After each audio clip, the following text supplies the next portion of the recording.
Les professionnels du vin et des arts de la table exercent un métier qui est complexe. Et dans tout ce raffinement, il peut même parfois être perçu comme un brin snob. Quand on regarde ce métier de plus près, on réalise qu'il exige une formation en continu parce qu'un sommelier ne cesse jamais d'apprendre. Le risque d'être dépassé rapidement le guette à tous les instants. Au Québec, il y a 50 ans, la sommellerie n'existait pas. Les premières écoles, les premières associations, les premiers talents ont émergé seulement à la fin des années 80. Aujourd'hui, un acteur important de ce milieu est avec nous pour nous raconter comment s'est fait la promotion du métier de sommellerie et comment la mise en place de toute la filière de la sommellerie au Québec s'est orchestrée. À notre plus grand bonheur, Jacques Auron est à notre micro aujourd'hui. Il est accompagné de Kathleen McNeil, qui enseigne le métier de sommelier et de sommelière à l'ITHQ depuis maintenant 20 ans et qui a été l'élève de Jacques Auron.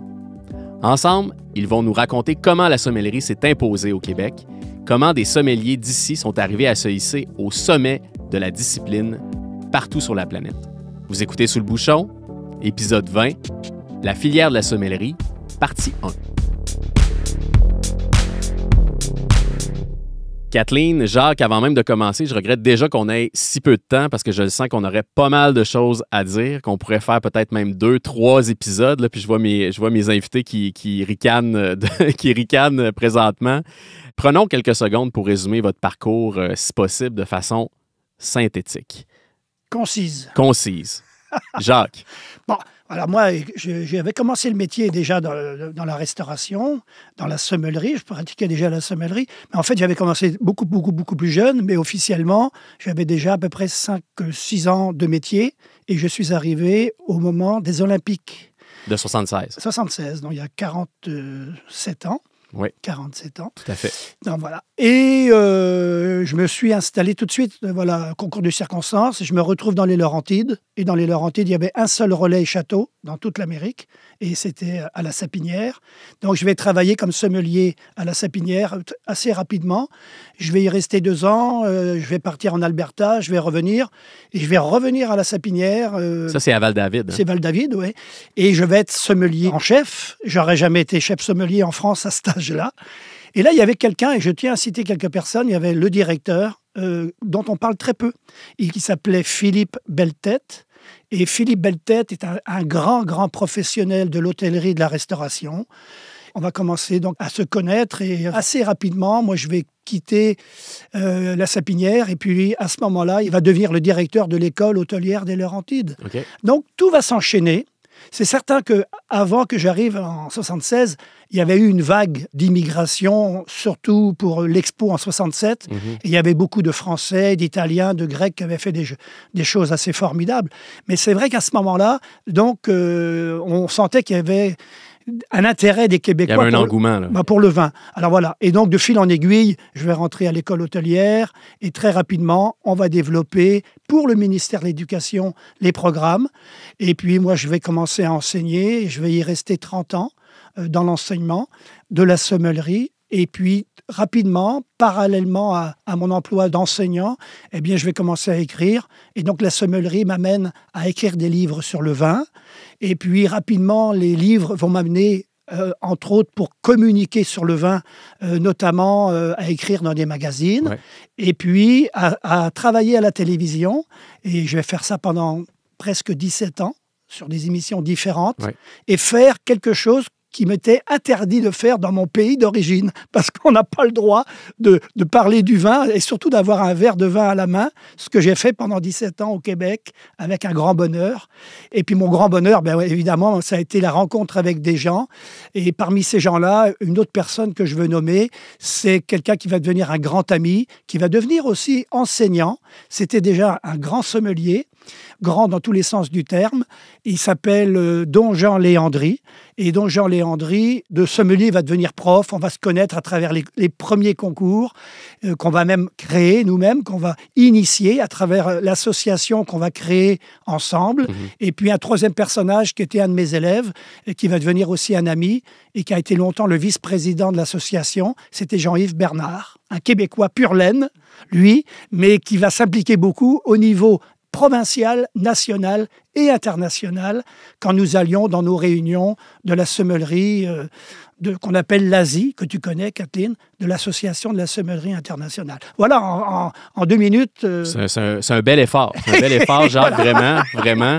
Puis un parcours évidemment très intéressant. Puis moi, je te trouve pas mal pure laine, Jacques. Je te trouve pas mal pure laine. Je suis devenu pure laine. Tout à fait. Kathleen, de ton côté, ton parcours? Et là, tout un trio, croyez-moi. Fantastique. Ben moi, je vais me dévoiler un peu. Peut-être qu'il y a des étudiants ou des futurs étudiants qui vont se reconnaître dans ce parcours-là. Moi, jeune, si on revient vraiment jeune adulte et tout ça, je savais pas quoi faire au niveau professionnel. Tu te cherchais un peu. Exactement. J'étais sportive, dynamique, j'aimais la vie, tout ça, mais qu'est-ce que je peux bien faire sauf dans un bureau? Et je suis tombée par hasard sur un feuillet de l'ITHQ qui proposait différents programmes. Puis j'ai dit, un programme de 2 ans, c'est pas trop long, ça m'intéresse, ça bouge. Donc, c'était le service professionnel. Donc, je suis rentrée en service professionnel à l'ITHQ, sachant pas du tout que j'en ferais toute ma vie, mais rapidement, j'ai beaucoup apprécié la gastronomie, beaucoup apprécié l'histoire, un peu les vins à l'époque et tout ça. Donc, il faut dire qu'on est dans les années 90, début 90. Donc, rapidement, je m'aperçois toutefois que j'adore la restauration haut de gamme. Qui dit restauration haut de gamme dit carte des vins étoffée. Mm-hmm. Alors, à ma grande surprise, à l'époque, c'est pas sur iPad, téléphone et tout ça, c'est une immense carte en cuir qui arrive avec des pages, des pages. Ouais. Très impressionnante. Donc, je reconnaissais très, très peu d'appellations et de vins. Plutôt que de faire oh là là, c'est trop impressionnant. J'ai dit, j'aimerais ça, moi, apprendre sur les vins, connaître un peu plus les appellations et tout ça. J'avais déjà quelques confrères à ce moment-là au Casino de Montréal qui avaient fait leur sommellerie et the place to be était l'école hôtelière des Laurentides avec un certain monsieur Jacques Auron. Oui. Ça me dit quelque chose. Ouais. Donc, j'ai été acceptée, tout ça, et là, vraiment, j'ai mis le pied dans l'engrenage. Elle vient de dire, je ne veux pas t'interrompre, Kathleen, mais elle vient de dire un mot tellement important. Et ça, c'était un privilège fabuleux que nous nous étions donné, nous, à l'école, avec la bénédiction du ministère de l'Éducation, c'est qu'elle avait été acceptée. Ouais. Ça veut dire que nos élèves, on faisait passer des entrevues, des petits tests, mais surtout des entrevues, parce que la sommellerie, c'est la qualité humaine, la qualité de la personne. Donc, la plupart des gens, quand ils rentraient dans mon cours, c'est parce qu'ils avaient été acceptés. Ouais. Et on avait donc très, très peu d'échecs ou d'abandon, parce que les gens avaient surtout... Ils voulaient être là. Ils voulaient être là. Et Kathleen, je me souviens quand tu es venue présenter, et puis ça a été... comme avec beaucoup d'autres élèves, mais un bonheur d'avoir Kathleen comme étudiante. Super. J'avais même envoyé un petit mot manuscrit. Ah oui, c'est vrai. Imagine, once upon a time. On l'a retrouvé, Kathleen, on l'a ici. Non, c'est pas vrai. Donc, rapidement, c'est ça, j'ai évolué en sommellerie. Je voulais aller un petit peu plus loin. En sommellerie, il faut absolument être à jour dans nos connaissances, etc. Il y a différentes façons. Bien sûr, on va dans des masterclass. Bien sûr, on voyage et tout. Mais un des aspects, puis j'étais sportive, j'en faisais de la compétition, j'aimais les concours. Okay. J'aimais cette préparation avant concours, ce track. L'adrénaline que L'adrénaline, c'est ça, ça pousse. Donc, j'en ai remporté quelques-uns, j'en ai perdu d'autres aussi, mais toujours avec une expérience extraordinaire, dont un qui a été mémorable aussi. On parlait de Chili un petit peu plus tôt, Jacques et moi, avant d'entrer en ondes et tout ça. Donc, j'ai remporté une bourse d'études à l'époque, la maison du gouverneur. Donc, il m'a donné la possibilité d'aller vivre quelques semaines en stage dans les vignobles et aussi au Chili, exactement, et en grande restauration aussi, qui a vraiment été très, très, très déterminante au niveau de ma carrière. Donc, plus tard aussi, bien sûr, je fais des conférences, je reste vraiment dans le milieu, mais un peu plus tard aussi, je me suis présentée à un autre concours, mais pour devenir prof, celui-là. Wow, OK. Donc, je me suis présentée à l'Institut de tourisme et d'hôtellerie du Québec pour et j'ai remporté le concours pour pouvoir enseigner et le service et la sommellerie. ce que je fais depuis déjà 2005. Donc, presque 20 ouais. ans. Bien sûr, j'ai fait mes classes comme partout, c'est-à-dire débuter le service en général, du petit déjeuner au haut de gamme, tout ça, jusqu'à obtenir depuis 2013 le poste d'enseignante, l'ASP, sommellerie professionnelle en tant que telle et tout ça.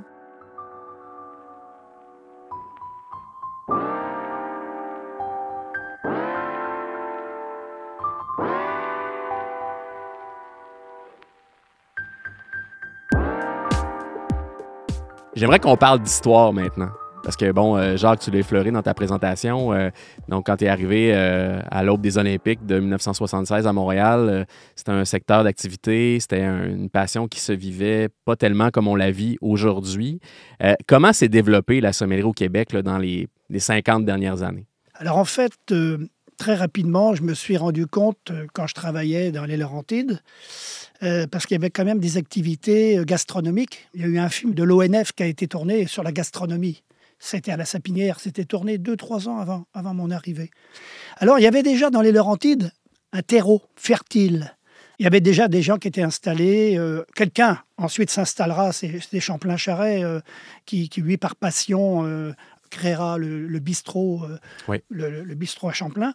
Mais les sommeliers que nous étions une dizaine, officiellement ou officieusement sommeliers. Et voilà, on faisait ce qu'on pouvait. On faisait quand même, dans certains établissements, pendant longtemps, à l'Estérel, au Mont-Gabriel, donc à la Sapinière aussi, peut-être au Chanteclair. Mais dans les Laurentides, c'était un terreau qui s'était déjà installé là. Oui, fertile. il y avait des gens qui étaient venus d'Europe, un établissement comme le Châtel Vienna, avec Eberhard Rado, le propriétaire, qui nous a quittés il n'y a pas longtemps. Ça avait été un sommelier vraiment d'expérience. Et puis, me retrouvant, moi, à rentrer dans cette école on a tout créé. Hein, c'était une école qui n'existait pas. De A à Z. Là. De A à Z. Et puis, moi, j'ai toujours pensé que je n'avais pas eu trop de mérite, et ce n'est pas de la fausse modestie, que en fait, je m'étais retrouvé souvent au bon endroit, au bon moment, et avec les bonnes personnes. Alors, de fil en aiguille, quand on a commencé à vouloir donner les cours sur le vin et la sommellerie, j'ai eu carte blanche pour développer.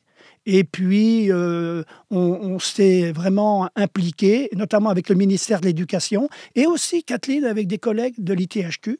Et tranquillement, on a commencé vraiment à construire le cours de sommellerie, cette attestation de spécialisation professionnelle. Vous avez défriché tout. On a tout défriché. Il y avait 200 heures et on a réussi à la monter à 450 heures. Alors, ça, c'était formidable. Et alors, en parallèle, moi, j'avais commencé à emmener des groupes de mes étudiants finissants pour aller se perfectionner en France, notamment en France. Et c'est au cours d'un voyage, c'était en 88. En 88, moi, je rencontre le président des sommeliers de France, qui était président des sommeliers de Paris et qui va devenir un an après président des sommeliers du monde. Et je vais développer une grande amitié avec ce monsieur. Et à l'issue de ce voyage en 88, qui était un voyage de découverte et dans les vignobles et un peu de perfectionnement, j'avais eu ce monsieur, il s'appelait Jean Frambourg, il nous a quittés, et il m'avait dit: Jacques, quand l'association sera créée, vous serez adoubés, nous serons votre parrain. Avoir des sommeliers qui parlent français comme nous en Amérique, c'est merveilleux. Et il connaissait déjà ma position sur la francophonie, même si on se doit également de parler en anglais et d'autres langues dans nos métiers. Et puis après, ça a déboulé tellement vite qu'on a créé l'association officiellement avec les lettres patentes en mars 89. Mais entre-temps, nous avons participé au concours du meilleur sommelier du monde en 89. Et à partir de là, tout a déboulé. Tout a déboulé. Voilà. Avec une étincelle qui s'est passée dans un restaurant parisien. Jacques, tu voulais nous parler des concours. Oui, peut-être mettre un petit peu les points sur les i. Les concours, ils existaient déjà au niveau international depuis les années 70. Et ce serait intéressant quand même de nommer quelqu'un qui avait fait un travail formidable sur le vin au Québec. Un homme d'origine belge qui était arrivé quelques années avant moi. Il s'appelait Jules Roiseux. Et Jules Roiseux, moi, je vais bien le connaître parce qu'on habitait, on était voisins. Ensuite, on s'est retrouvés à Sainte-Agathe à donner les cours. Quand j'ai commencé, il était là. Il m'a passé le relais et il avait participé à un concours international à Lisbonne en 78. Au Portugal. Oui, au Portugal. Et c'est un homme, après, je vais travailler avec lui à l'émission Vin et Fromage, qui était en collaboration avec la SAQ, et on a quand même travaillé pendant 6 ans ensemble. Mais au départ, on a, nous, dans nos Laurentides, quand on a commencé l'association, on a créé le concours du meilleur sommelier des Laurentides, le concours du meilleur sommelier du Québec, et puis c'est comme ça qu'on s'est impliqué dans les concours nationaux, donc concours du meilleur sommelier du Canada. Ça, c'était très, très, très important. Et très, très rapidement, on va aller... Alors, je vais accompagner François Chartier. Enfin, on avait accompagné déjà 2 personnes dans un concours à Paris en 89. Et puis, c'est tous les 3 ans. En 92, on s'en va en Amérique du Sud. Et Stéphane Lortie et François Chartier, qui va se faire connaître au niveau mondial. Des noms connus, bien sûr. Évidemment. Eh bien, s'étaient retrouvés en finale du concours à Rio. Et puis, en 94, François va quand même aller chercher le trophée du meilleur sommelier en vin et spiritueux de France au niveau mondial. Et ça, c'est quand même un moment où tout va basculer dans le bon sens et il va y avoir un intérêt. Puis après, il y a tous les autres. Quelqu'un comme Alain Bélanger. Alain Bélanger, c'est quand même illustré et notamment avait terminé 3e au concours du meilleur sommelier du monde à Montréal, concours dont nous étions responsables. Alors c'est vrai que tout ça, ça a apporté une émulation à la profession. Et puis Ghislain Caron, que vous connaissez, qui travaille à la SAQ, il a fait aussi les concours. Alors voilà. Donc les concours, c'est pas tout, mais c'est un canal intéressant pour encourager les jeunes, les femmes et les hommes à performer et à aller au-delà encore de leur... Puis c'est une vitrine exceptionnelle sur le métier aussi. Ah ben c'est une vitrine formidable. Alors voilà, il faut penser à tout et puis il y a beaucoup de choses encore qu'on peut développer et améliorer. Merci Jacques. Plaisir. Kathleen, il y a maintenant plusieurs écoles au Québec. Est-ce que toutes les écoles offrent la même formation? C'est le même cursus, le même parcours qu'on offre? Ben oui, d'excellentes écoles au Québec, d'excellents profs aussi que je salue. Salut à tous les profs. C'est ça, exact.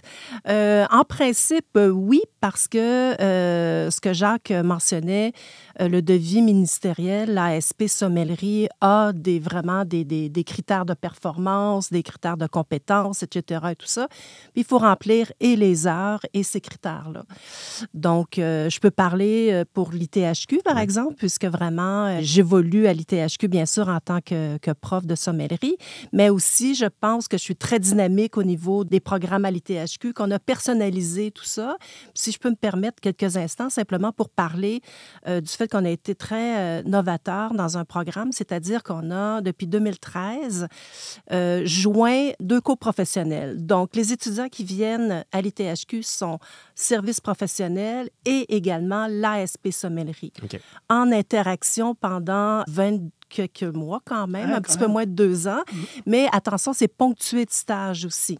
En fait, Jacques, avec une gang de sommeliers puis de profs à l'école, on a fait un programme comme on aurait aimé l'avoir. Ah oui, c'est ça, comme vous auriez aimé l'avoir dans le temps. On en parlait déjà. Hein? Oui, exactement. Exactement, on en discutait avec des stages, différents stages.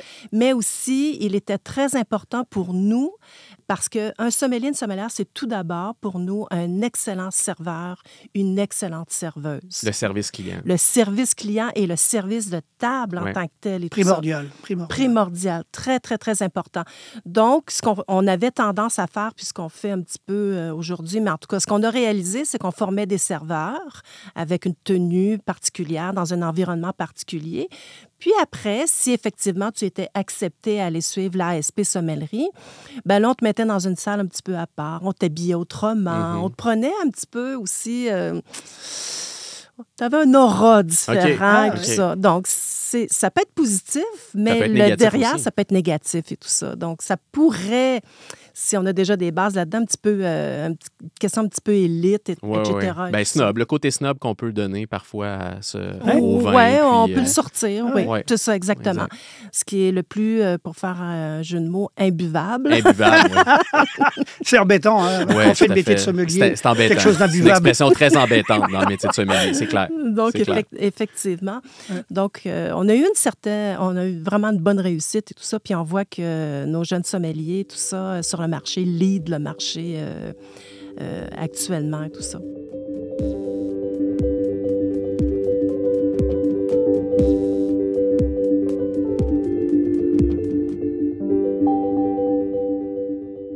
Quel est le profil type d'un bon sommelier? Un sommelier, une sommelière va bien faire son travail dans la mesure où il ou elle sera à l'écoute du client. Le problème, vous avez commencé à effleurer le sujet quand on parlait de choses imbuvables. On parle de modestie, on parle d'humilité. C'est tellement important. Ce qui est malheureux, c'est qu'aujourd'hui, et depuis un certain temps, j'ai pu émettre toutes ces opinions avec un peu d'humour, beaucoup d'humour, dans un livre intitulé Le vin snob, effectivement.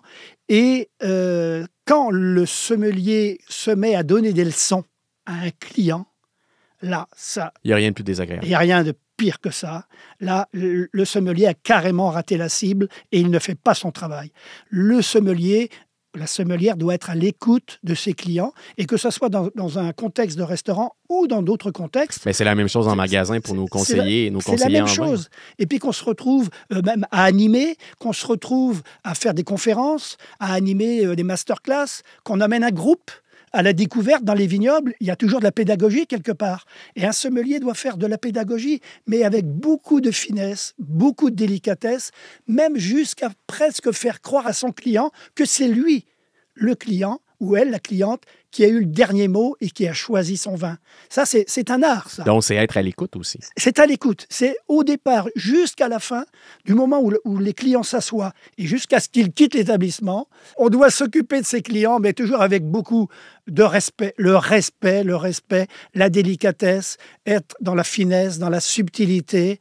Et puis, la pédagogie, mais une pédagogie sous-jacente où on emmène son client en voyage. Tout à fait. Et quand le client part, et en général, il a quand même payé une bonne addition, qui se disent wow, nous avons passé 1 heure, 2 heures ou 3 heures avec quelqu'un ou quelqu'une qui nous a fait découvrir, qui nous a emmené en voyage. Qui nous a fait décoller pour rester dans le champ lexical du voyage. Par exemple. Tout à fait. Voilà. Kathleen, là-dessus?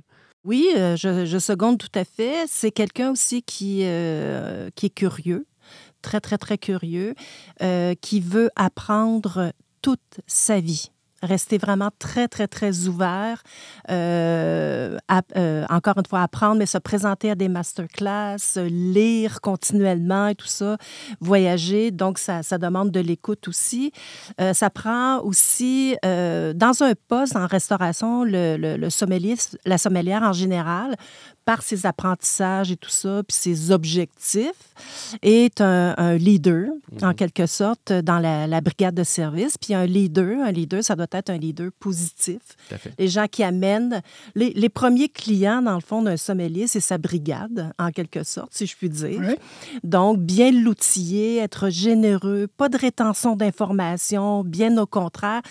Plus l'équipe va être forte, plus l'équipe va être connaissante et à l'aise, mieux sera le service à la clientèle. Donc, un partage de connaissances, là. Absolument. Non-stop, c'est ça que tu allais dire. Non-stop. Non-stop, parfait. Exactement, et tout ça. Puis, vouloir se dépasser, c'est certain aussi. OK. Donc, mais il y a tout, être curieux, goûter, être ouvert, encore une fois, c'est des mots qui reviennent, mais... C'est un métier exigeant. C'est un métier exigeant parce qu'il faut se donner beaucoup et en même temps, il faut savoir se retirer et se mettre à l'écart des gens avec qui quand on est avec eux, on leur parle, mais il faut savoir également leur laisser le temps de respirer. Exact. On dit souvent que la variété de produits à la SAQ, c'est exceptionnel. Tu sais, quand on va à Bordeaux, on boit du Bordeaux. Quand on va en Italie, on boit des biens italiens. Au Québec, on rouvre la porte de la SAQ, puis c'est le monde qu'on offre. Est-ce que c'est un levier important pour le métier de sommelier ici, d'avoir accès à cette variété-là?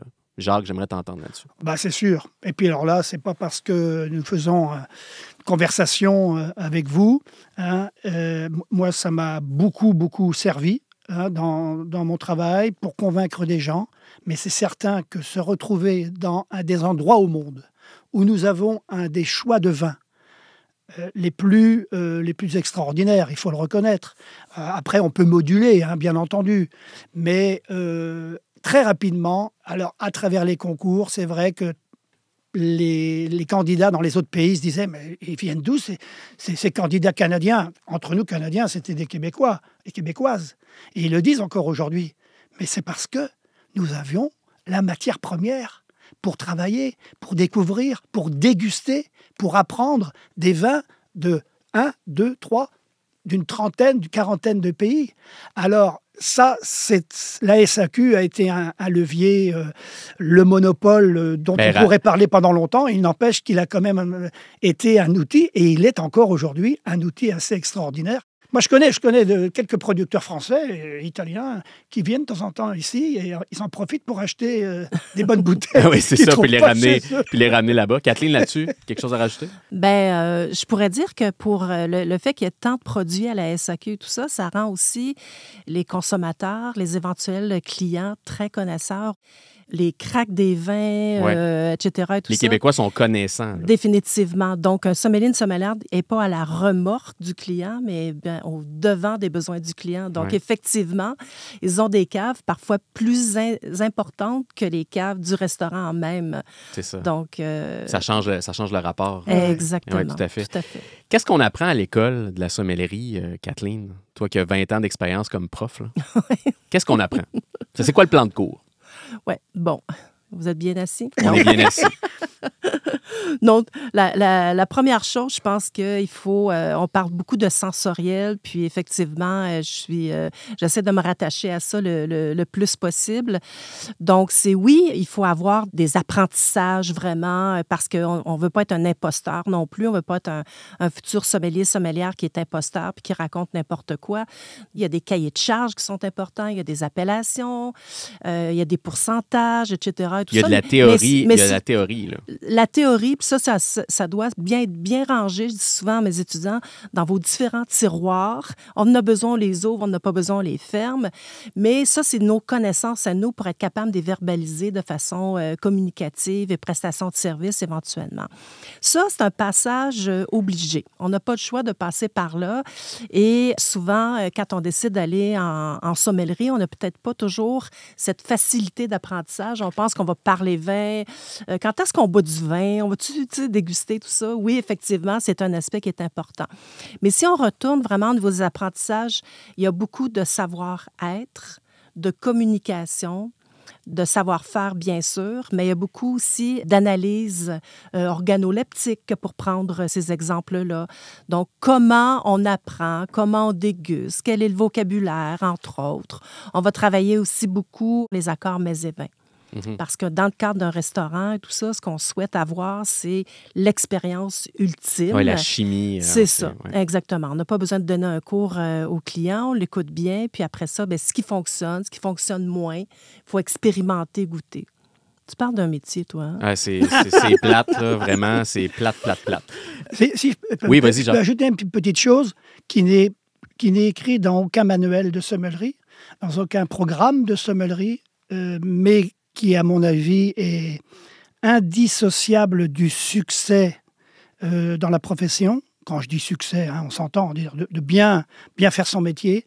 Il y a quelque chose de très important qu'on doit transmettre. C'est un esprit, une philosophie, et je vais même jusqu'à dire l'âme.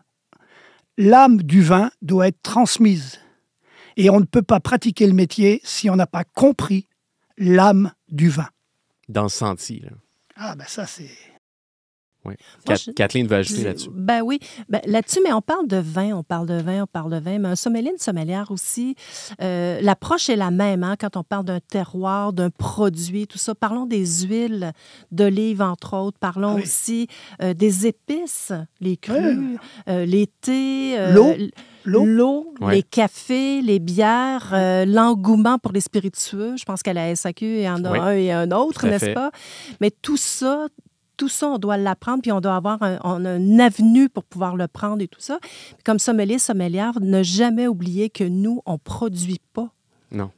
On n'est pas des producteurs. On arrive, le produit est terminé Donc, l'âme, exactement, être capable de mettre de l'avant ce produit-là pour le client en tant que tel, voilà notre rôle. C'est-à-dire de savoir parler de toutes celles et de tous ceux qui ont fait le vin.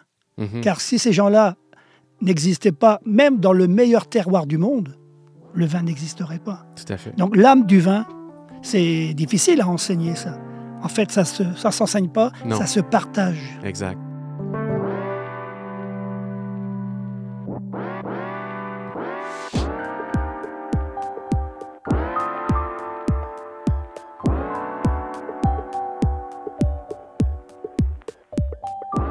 J'ai le goût de vous poser une question qui n'est pas à notre programme. Oui.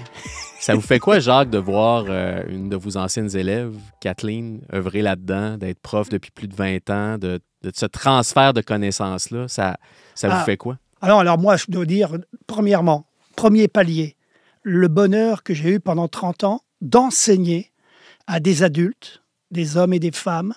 J'ai appris avec mes étudiants, moi. J'ai découvert des choses. Je pourrais dire j'ai appris même la société québécoise avec mes étudiants. Mais j'ai appris plein de choses à travers eux, à travers leurs propres expériences et à travers toutes les amitiés qui sont nées et tous les voyages qu'on a pu faire ensemble. Le concours du meilleur sommelier du monde en l'an 2000, hein, c'est nous qui... Et tu étais là, Kathleen. Mais bien entendu, le deuxième palier, c'est une immense fierté que j'ai et que je vis tous les jours. C'est de voir mes élèves, comme Kathleen, et puis il y en a eu d'autres, et puis il y en aura peut-être encore d'autres, qui se retrouvent à leur tour à enseigner. Alors moi, c'est un immense plaisir hein, que j'ai la chance de savourer tous les jours.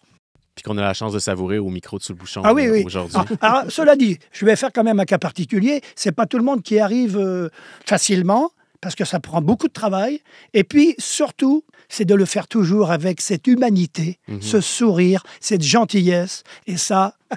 J'aimerais qu'on écoute 2 extraits sonores. Un de vous, Jacques, et un d'Élise Lambert, sommelière bien connue au Québec, mais aussi ailleurs sur la planète. Le métier de sommelier, c'est un métier passionnant parce qu'on apprend toujours. On est toujours en situation d'apprentissage. Et celui qui ne veut plus apprendre, il est obligé d'arrêter le métier.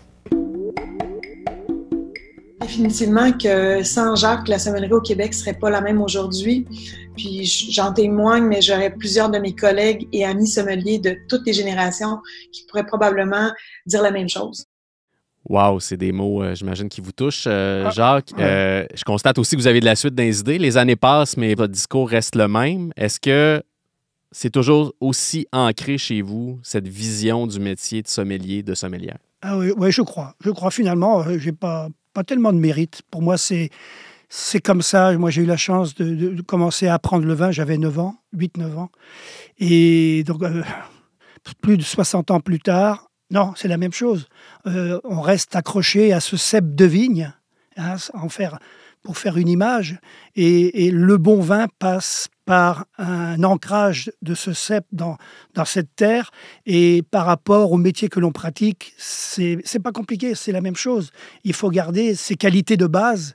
Et puis tout ça, c'est éminemment humain. Il faut. Alors après, il y a des gens... Oui, on s'en va plus vers la business. Alors ça, je suis peut-être un peu moins à l'aise avec la business, même si je suis un exemple de quelqu'un qui a bien gagné sa vie grâce à son métier.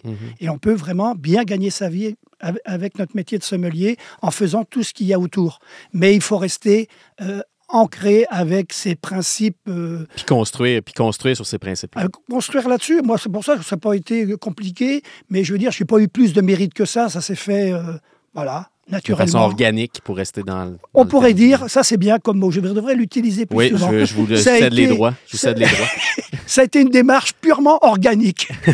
Kathleen, quelque chose à rajouter là-dessus? J'écoute Jacques, c'est incroyable comment l'humilité, etc., tout ça. Moi, je peux te dire que personnellement, au niveau de la sommellerie, tout ça, si je n'avais pas fait la rencontre de Jacques dans le cours et tout ça, où j'ai gradué en 1995 quand même, presque 30 ans. Oui, j'aurais pas cette carrière-là. Je suis capable de le dire et tout ça parce que non seulement il m'a appris des connaissances, etc. et tout ça, c'est quelqu'un qui est passionné, mais avec la passion, c'est pas tout. On le sent presque pas qu'il est passionné. Non. Presque pas.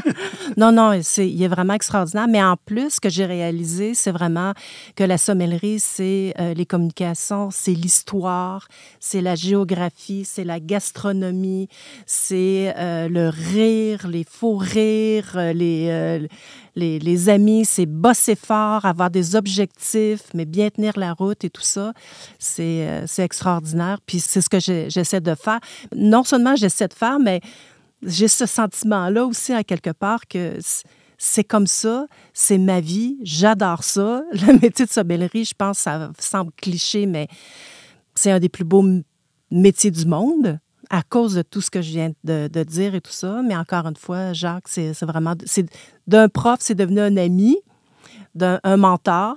Il m'a aidé beaucoup dans l'enseignement et tout ça. Il m'a donné vraiment des cues importants. Donc, c'est un pionnier. C'est quelqu'un de très important. Ben, c'est super beau de voir cette reconnaissance-là. On va s'arrêter ici parce que Jacques doit devenir émotif. Merci vraiment à vous deux, Jacques, Kathleen, pour votre présence avec nous aujourd'hui. Je pense que c'était un échange qui était très riche. Puis j'espère qu'on aura l'occasion de se reparler bientôt sur le même sujet ou tout autre. Ben oui, puis j'espère qu'on a donné le goût aussi à des futurs sommeliers, sommelières. Pourquoi pas? Tout à fait. Il y a de la place en masse. Oui, il y a de la place pour tout le monde. Sûr. Merci à vous deux. Merci.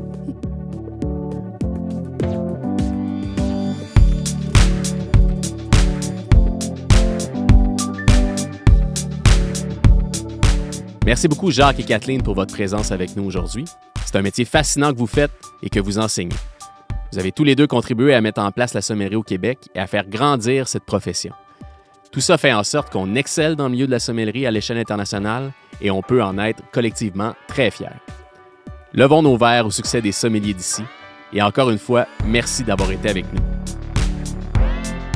Le balado Sous le bouchon est une production de la SAQ en collaboration avec Magnéto. Idée originale, Yann Langlais-Plante et l'équipe des affaires publiques et communications de la SAQ. Réalisation, Linda Bouchard. Prise de son, montage, mixage et musique, Antonin Viss. Un merci spécial à Linda Bouchard et Marie-Claude Nantel pour le contenu de cet épisode. Abonnez-vous et parlez de Sous le bouchon autour de vous. Je suis Yann Langlais-Plante. Merci de nous avoir écoutés.